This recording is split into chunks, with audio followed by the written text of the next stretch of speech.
All right, welcome to another module. In this one, we're going to be discussing beating jet lag, which we all have experienced sometime in our lives. Now, when it comes to an educational course or a platform, I think specifically in this situation, bridging the gap between business and health and personal life is so crucial. And that's what I wanted to do with this module, because traveling, going on business meetings, these are all necessary. These are all needed for entrepreneurs. It's part of our lives, traveling and networking and meeting people, it's in our blood. So traveling itself, we can't avoid, but what we can do is minimize the effects of jet lag, avoid the symptoms, make sure we're more adaptable and resilient. And I've collected some points and tips that I have experienced myself that I know that work like a charm into this module to make sure that you guys are always on your A game, even if you're skipping, over 3 to 5 different time zones. So what we're going to cover is why jet lag is awful for your body and what is happening in real time. So you might be wondering, why is this happening? What's going on inside my body? What are the factors that contribute to this? So we're going to uncover a little bit of that. And then what you should do before you fly, so at home, in preparation, what you should do while in the air, at the airport, actually flying in the plane. And then lastly, what you should do after you land. So when you're in your destination, at your hotel, what should you do to fully recover and make sure you're making most of your time? Now, what's happening inside our body? So first I want to go over the symptoms. What are you normally feeling when you're jet lagged? Probably having trouble falling asleep. You have daytime fatigue. You're extremely irritable, lethargic, trouble eating. All of these things we experience when we're traveling, and it can be pretty time ruining. If you're in this destination, whether it's for leisure or business, you don't have time to feel like this. You don't have the mental energy to deal with this while trying to network, while trying to see a beautiful place. However, I think this plays an important and crucial lesson into tapping into our bodies, because once we actually look at these symptoms and find the root cause of why these are happening and just understand ourselves a little bit better, what you'll notice is that the reason why you feel like this is because of your circadian rhythm and your hormones. It's all because of your hormones and a little bit of your hypothalamus and nervous system, but that's not as important. It's mostly about your hormones. And this just proves how important those are and how powerful, how much they dictate how your body functions. And even though this is a negative example where you're traveling and you feel like shit and you just want to feel normal again, what's the opposition of that? The opposition is finding normality and homeostasis in your hormones and seeing how beautifully they work together. So when you're feeling like shit, that's the negative example. But when you're at home and you're fixing your sleep, you're eating nutrient-dense meals, you have a schedule that you follow, your hormones are going to be all in sync and you're going to get nothing but incredible things because they're all working together synergistically. And that's when you have no brain fog, little inflammation, you have steady energy all day, your mood is controlled, you're making better decisions. Those are all things that you need to run a business, to have a great personal life. And that's why it's so important that we stay away from jet lag as much as possible, because I think this carries into our normal lives as well. So one example is, let's say Monday through Friday, you're waking up at 5 a.m. because you want to get that grind time. You want to wake up before everyone else and work on your business. But then on the weekends, you're so sleep deprived, you sleep until 10. You're basically skipping a time zone. That's a 5-hour difference that your body has to adjust to. Our bodies don't work on a Monday to Friday schedule. They work on a minute to minute everyday schedule. Every day should be the same or as close to it, because that's how our bodies work. They are always trying to find patterns. They're always trying to find a schedule so they know when to fire off. And just to give you an example, so melatonin, that's required for sleep. Cortisol, that's required for energy, wakefulness. That's pulling you out of melatonin. Ghrelin, that's controlled for hunger. So ghrelin is control of when you're hungry, and leptin, that hormone is in control of when you're full or satisfied. And then not to mention all the other hormones like HGH. So all of these will dictate, and these are just a few. There's many more hormones that I did not miss, but these are the fundamental structures that most people are familiar with.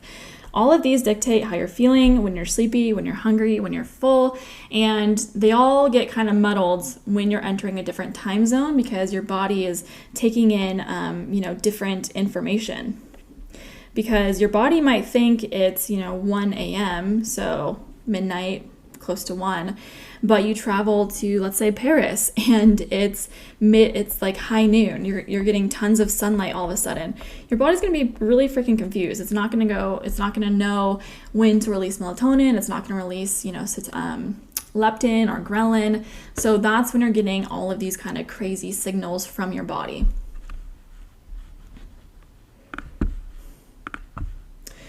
Now, to get into the good stuff. So what to do before your flight. What I recommend is first and foremost, signing up for a credit card that has travel rewards such as a lounge access. This has been a godsend for me whenever I'm traveling, whether it's for business or pleasure. Now, this isn't like some hidden secret. I'm sure a lot of you guys have already do this, but for those who have not done this, I am telling you, it is worth the money. Now for Amex, I think they have a super, super high annual rate. I forgot what it's called exactly, but you basically have to pay $500 a year to have this card. But it's worth it if you're a frequent traveler and you enjoy the reward points, especially for all your e-commerce people out there who buy tons and tons of inventory. You're basically getting free travel at this point, and you're getting lounge access, so I can't think of a better setup. So getting lounge access has been amazing because that is the deciding moment of, can you sit in quiet and nap and work, or do you have to sit in a busy, dirty lobby filled with kids and children and any other things that are pulling you away from your deep work? And then pack earplugs or noise-canceling headphones. These are incredible because, again, if you want to pack earplugs or these to sleep, listen to podcasts, they're amazing because they block out all the sound with you by sending in a negative frequency that's canceling out everything that's around you. And then invest in anti-glare glasses. So this will help you with eye strain if you plan on working on the plane. Because usually when planes, if you're flying through the day or night, they're usually on the darker side.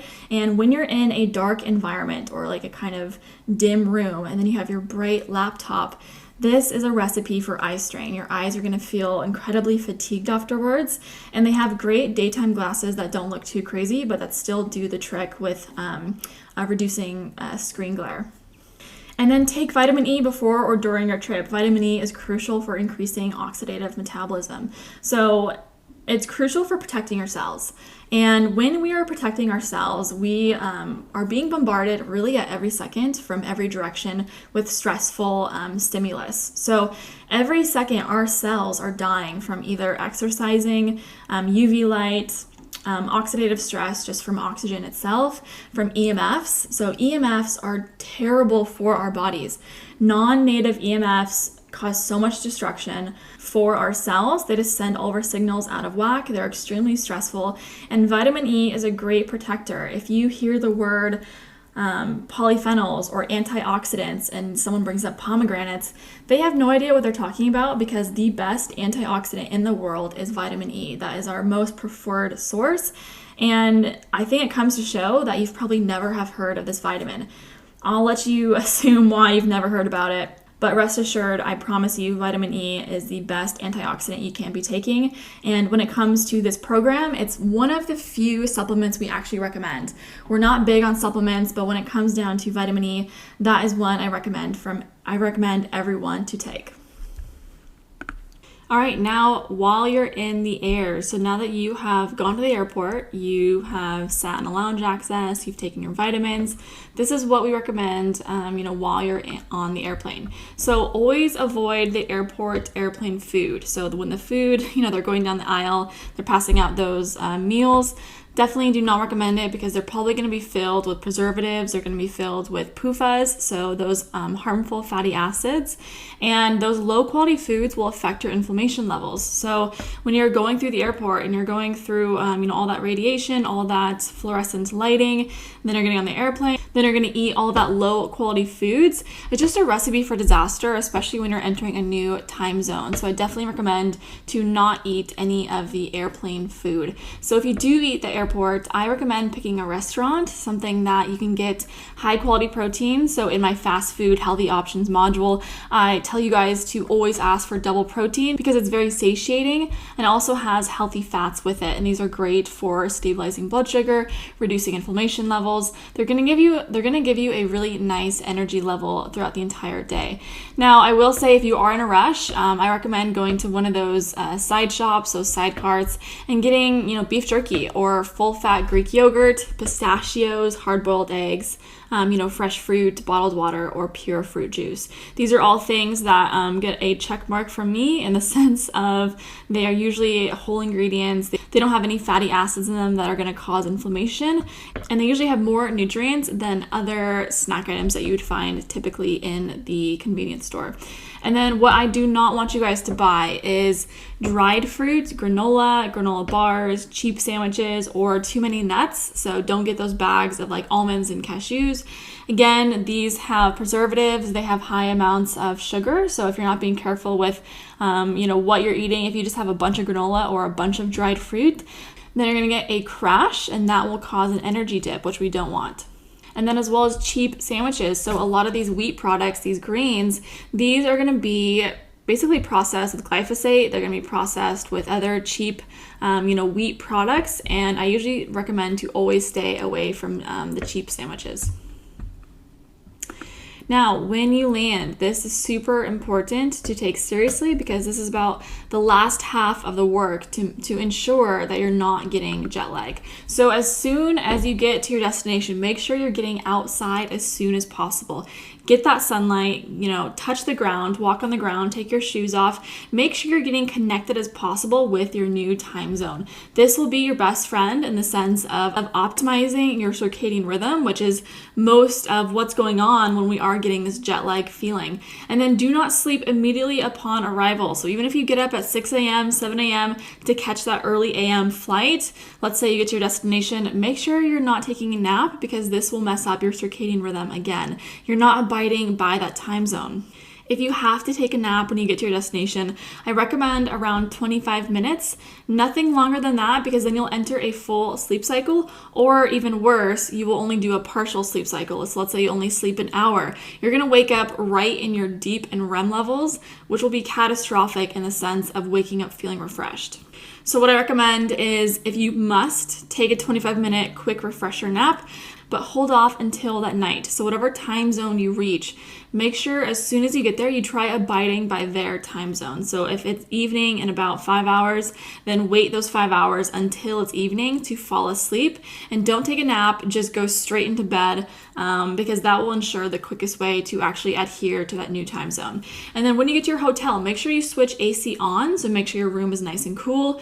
Shut the blackout curtains when you're going to bed. Turn off all LED lights. So sometimes our clients have little rolls of tape with them, or they just take objects and cover these little LED lights. But yes, they can disrupt your sleep, even if it's a small blue or green LED light on the microwave or on the TV. So make sure we are blacking out all the lights in the room. And then, like I said in the previous points, make sure you're adopting this new time zone. So I hope you guys found this module helpful. If you guys have any questions, definitely reach out in the Facebook group or in the Slack channel, and especially during our weekly Q&A calls.